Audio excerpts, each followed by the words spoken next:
SMS medical college के resident doctors आज कार्य बहिष्कार पर हैं। कोलकाता आरजीकर मेडिकल कॉलेज में महिला रेजिडेंट की हत्या से आक्रोशित हैं ये तमाम रेजिडेंट डॉक्टर्स और घटना के आरोपियों पर लगातार सख्त कार्रवाई की मांग इनकी ओर से की जा रही है।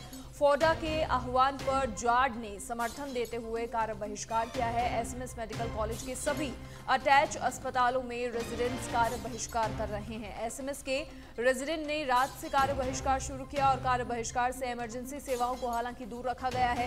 इमरजेंसी में काम जारी रखेंगे ये रेजिडेंट डॉक्टर्स, लेकिन ओपीडी से आईपीडी में मरीजों का इलाज नहीं करेंगे रेजिडेंट्स। कार्य बहिष्कार का असर दिखने लगा है। अस्पताल के ओपीडी में मरीजों की लंबी कतारें लगी हैं। ओपीडी को मेडिकल टीचर्स और चिकित्सा अधिकारियों ने संभाला है। तो ये बड़ी खबर, एसएमएस मेडिकल कॉलेज के रेजिडेंट डॉक्टर्स कार्य बहिष्कार पर हैं। कोलकाता आरजीकर मेडिकल कॉलेज में जो मामला सामने आया महिला रेजिडेंट की हत्या का, उस पर आक्रोशित हैं ये तमाम रेजिडेंट डॉक्टर्स। अधिक जानकारी के लिए सहयोगी लोकेश ओला फिलहाल हमारे साथ जुड़ गए हैं। लोकेश, क्या कुछ पूरी जानकारी, कैसी वहां पर तस्वीरें हैं? निश्चित तौर पर अव्यवस्थाएं जरूर सामने आ रही होंगी।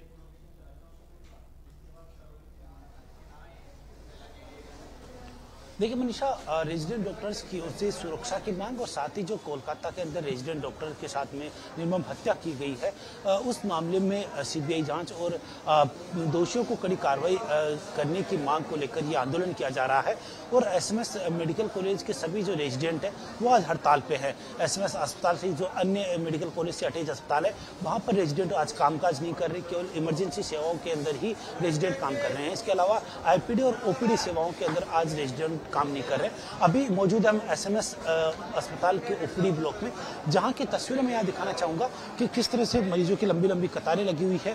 जो डॉक्टर्स है, केवल जो सीनियर डॉक्टर्स, जो आचार्य, सहआचार्य और जो सहायक आचार्य, वही आज काम पे लगे हुए हैं, वही आज मरीजों को देख रहे हैं। रेजिडेंट डॉक्टर यहाँ नहीं है। ऐसे में मरीजों को कई घंटों इंतजार करना पड़ रहा है अपना नंबर आने के लिए और स्थिति लगातार खराब होती जा रही है। मरीज कई घंटों तक इंतजार कर रहे हैं और उसके बाद डॉक्टर तक पहुंच पा रहे हैं कड़ा जतन के साथ में।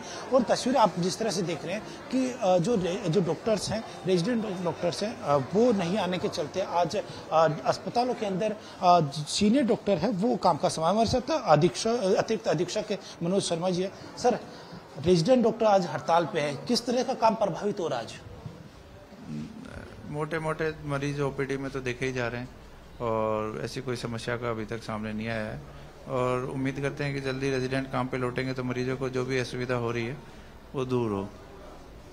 रेजिडेंट डॉक्टर रहते हैं तो काम में सहायता मिलती है, लेकिन वो सहायता नहीं मिल पा रही है। ऐसे में मरीजों की कतारें हैं वो भी कई बार लंबी लग जाती है जब नंबर कम समय देरी से आता है तो। निसंदेह मरीज तो रेजिडेंट तो इस अस्पताल की बैकबोन है। रेजिडेंट नहीं हो तो निसंदेह काम प्रभावित होना ही है। काम प्रभावित होगा तो हम लोगों को भी थोड़ी तकलीफ ज़्यादा होती है, लेकिन हम कोशिश ये है कि सब सरकार भी उनकी बातों पे ध्यान दे और जो उनकी मांगे पूरी करे ताकि वो काम पे लौटे, ताकि मरीजों को अननेसेसरी परेशान या लाइन में लगने वाला काम, बहुत सारी जगह ऐसी होती है जहाँ पर इमरजेंसी की प्रॉब्लम होती है, तो वो समस्या ऐसा ना हो कि किसी मरीज को ही हताहत हो जाए उसकी वजह से। तो हालांकि प्रशासन और सारा जो मेडिकल जो टीचर्स वगैरह हैं, सब हम लोग मिलके प्रयास कर रहे हैं कि मरीजों को असुविधा नहीं हो, कम से कम हो। जिस तरह से मरीजों को समस्या हो रही है, हालांकि जो एहतियात के तौर पर जो सीनियर डॉक्टर्स है, मेडिकल टीचर्स है और अन्य जो डॉक्टर है वो आज व्यवस्थाएं संभाल रहे हैं। इसके अलावा एक और तस्वीर मैं मनीषा दिखाना चाहूंगा दर्शकों को कि एसएमएस के अंदर रेजिडेंट डॉक्टर नहीं होने की वजह से किस तरह से और किस हद तक मरीजों को परेशान होना पड़ रहा है। एक तस्वीर में यहाँ दर्शकों को दिखाना चाहूंगा, ये मेडिकल जो मेडिसिन आउटडोर की जो तस्वीर दिखाई थी, और अब कार्डियोलॉजी ओपीडी की मैं तस्वीरें यहाँ दिखाना चाहूंगा दर्शकों को, तो किस तरह से इंतजार करना पड़ रहा है। ये अंदर ओपीडी के बाहर की तस्वीर है जहां बड़ी संख्या में अभी भी मरीज बाहर है, और अंदर की जो तस्वीर है मेरे सहयोगी हेमंत के जरिए मैं यहाँ दिखाना चाहूंगा कि किस तरह से मरीजों को इंतजार करना पड़ रहा है।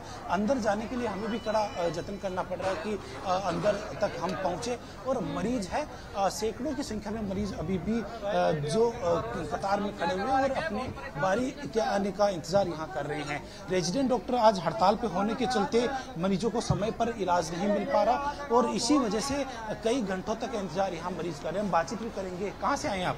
दौसा से आए सर। कितनी देर होगी लाइन में लगे? हमको 3 से 4 घंटे हो गए।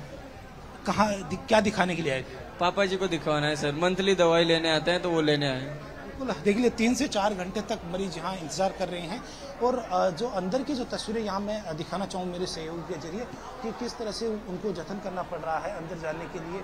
और मुख्य रूप से बात यह है कि जहाँ रेजिडेंट डॉक्टर सहयोग के तौर पर यहाँ काम करते थे और सहयोग उनका रहता था रेजिडेंट डॉक्टर्स का, और उसके बाद ही अंदर मरीजों को भी सहयोग, साथ ही सीनियर डॉक्टर्स को भी उनको सहयोग रहता था। हम यहाँ यूनिट हेड और साथ ही आचार्य डॉक्टर राजीव बगराटा से हम बातचीत करेंगे कि किस तरह की समस्या आज यहाँ आ रही है।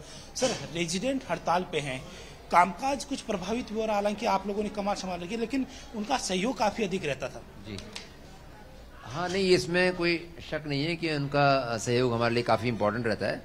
और लेकिन क्योंकि उन्होंने कल रात को सूचना दे दी थी कि आज से वो कार्य का बहिष्कार करेंगे, स्पेशली आउटडोर सर्विस का बहिष्कार करेंगे, तो उसके रहते हुए हम थोड़ा ज़्यादा मुस्तैद हैं एंड हम कोशिश यही कर रहे हैं कि ज़्यादा से ज़्यादा रोगियों को हम परामर्श दे पाएँ और किसी भी रोगी को बिना परामर्श के या बिना मतलब यहाँ से निराश ना होना पड़े। मरीज कई घंटों तक लाइन में लगे हुए हैं और फिर यहाँ तक पहुँच रहे हैं, काफ़ी समस्या हो रही है उनको भी।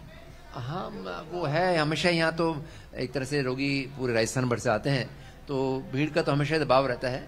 आज थोड़ा ज़्यादा है, उनको ज़्यादा वेट करना पड़ेगा क्योंकि हमारे जो प्रोफेसर्स हैं और हमारे टीचर्स हैं उन्होंने ही सारी कमान संभाली हुई है। मैं तो उनसे भी ये रिक्वेस्ट करूंगा कि वो थोड़ा सा धैर्य बनाए रखें और हमारी प्रयास ये रहेगा कि उनको परेशान नहीं। आईपीडी के अंदर भी रेजिडेंट नहीं पहुंचे, वहाँ पर भी जो हमने कुछ ऐसी सुविधा की है कि एटलीस्ट जो जिस रोगी को ज़रूरत है उसको आईपीडी में भी उसको कोई मतलब परेशानी ना झेलनी पड़े। तो हमारी स्केलेटन सर्विसेज भी हमने यूनिट वाइज हमें जो निर्देश मिले हैं प्रशासन द्वारा, उसके हिसाब से हम कोशिश कर रहे हैं कि आईपीडी रोगियों को भी उनकी देखभाल सुनिश्चित की जाए। प्राचार्य स्तर पर जल्द वार्ता करके कोई समाधान निकालना चाहिए ताकि मरीजों को उनको इलाज मिल सके। मैं समझता हूँ कि प्रशासन डेफिनेटली अपनी कोशिश कर रहे होंगे, प्रशासनिक जो दायित्व निभा रहे हैं वो इस बारे में definitely they must be trying their best कि इसका कोई सौहार्दपूर्ण तरीके से हल निकल आए। जिस तरह से जो तस्वीरें देखी कि सैकड़ों मरीज एक एक कतार भी यहाँ खड़े हैं और अपने इलाज की बारी का इंतजार कर रहे हैं। कुछ मरीज जो डॉक्टर चैम्बर तक यहाँ पहुँचे, हम उनसे बातचीत करेंगे। और कहाँ से आए हो? सीकर से आए साहब, इलाज करवाने के लिए। हाँ जी। कितनी देर हो गई लगे? 3.5 घंटा। अब जाके दरवाजे तक पहुँच चुके? अब पहुँच चुके गेट में। ठीक लग रहा है? ठीक है साहब। करीब 3 घंटे तक लाइन में लगे रहने के बाद अब डॉक्टर के चैम्बर तक यहाँ पहुँचे हैं मरीज, यानी कि काफ़ी समस्या का सामना उनको करना पड़ रहा है क्योंकि जहाँ रेजिडेंट डॉक्टर इलाज के साथ साथ आईपीडी सेवाओं के साथ साथ जो सीनियर डॉक्टर्स के सहयोग का भी काम करते हैं और समय पर डॉक्टर्स द्वारा हड़ताल करने के चलते, रेजिडेंट डॉक्टर द्वारा हड़ताल करने के चलते आईपीडी के अंदर सेवाएँ प्रभावित हो रही है। वहीं ओपीडी की जो तस्वीर आपने देखी, ओपीडी में भी सेवाएँ प्रभावित हो रही है। जी।